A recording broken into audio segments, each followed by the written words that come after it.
Bernie Sanders says he wants to stop the 1% that doesn't like cannabis legalization and give it to the 98% that does.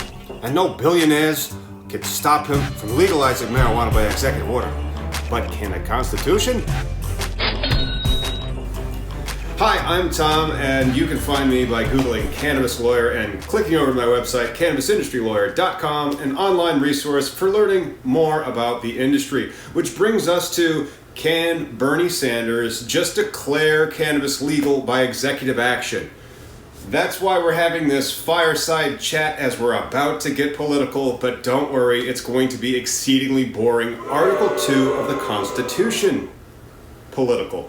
Article 2 of the Constitution permits executive actions to enforce the law.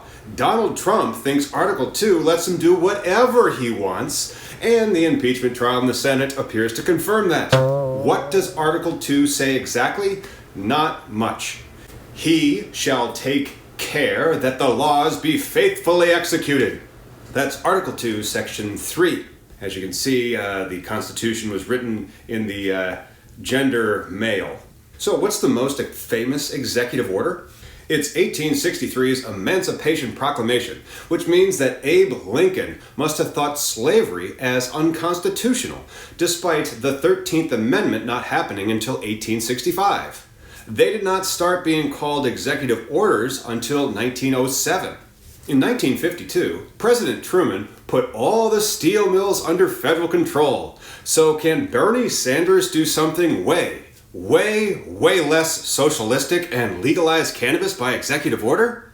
Truman's actions were too far. It was attempting to make law instead of clarifying the law. The Controlled Substances Act actually charges the Attorney General to reschedule substances through the administrative process, which basically means the executive branch can change the scheduling.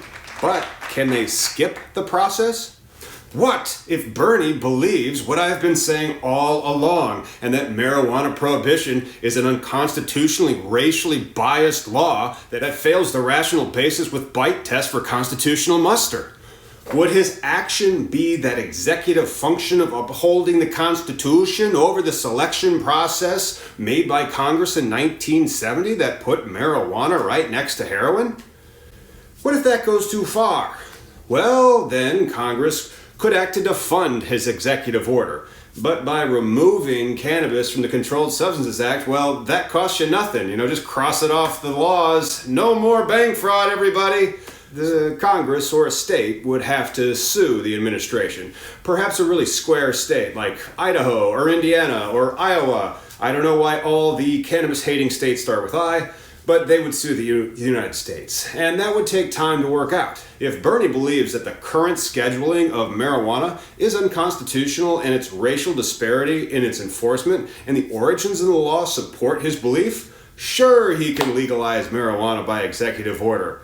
But he may stop short of that and direct his administration to just not enforce the marijuana laws, because the big problem executive orders face arises when presidents abuse their power by making laws without congressional approval or by moving away from existing congressional mandates. That being the case, he can just do it anyway.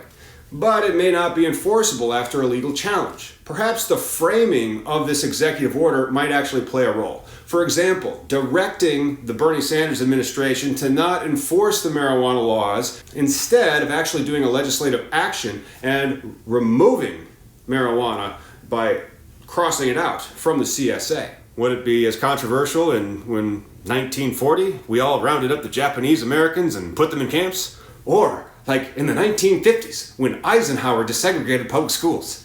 These orders were controversial at the time, but not challenged. Cannabis legalization, however, is super popular. So popular that I bet you hit them likes and subscribe so that you get notice of cannabis legalization news, Wednesdays at 2 p.m. Central Time. So there you have it. Bernie totally could use an executive order to legalize it. How enforceable that will be, that's a matter for the courts. See you next time. Thank you for having a fireside chat with me, Tom, a cannabis lawyer you found on the internet.